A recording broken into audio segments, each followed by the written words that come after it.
ඔබ පෙබරවාරි මාසයේ උපන් කෙනෙක් නම් ඔබ ඊටාම සංවේදී කෙනෙක්.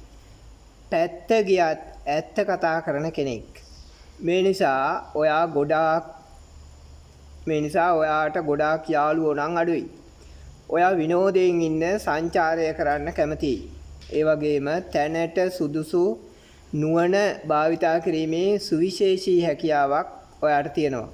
දැඩි නීති රීති යටතේ ජීවත් වෙන්න ඔයා කැමති නෑ. ජීවිතේ ඉලක්ක ගොඩනගාගෙන ඒ වෙනුවෙන් බොහෝ මහන්සියෙන් කටයුතු කරනවා. Tamanගේ බලාපොරොත්තු ඉෂ්ට වන තුරුම කැපවීමෙන් කටයුතු කරනවා. ඒ නිසා පෙබරවාරි මාසයේ උපන් අය ඊටාම ධනවත් අය වෙනවා.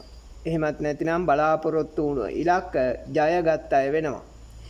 ඉලක්ක හඹා යාමේ හැකියාව ඇති ඔබ සමහර අවස්ථාවලදී තව කෙනෙකුගේ කෙනෙහිලි කම් නිසා කඩා වැටෙන්නත් පුළුවන්. නමුත් ඔබ එසේ නොවි එවැනි අවස්ථාවල වඩා දිරිමත්ව කටයුතු කිරීමට උත්සාහ කරන්න. ඔබට ජය වේවා.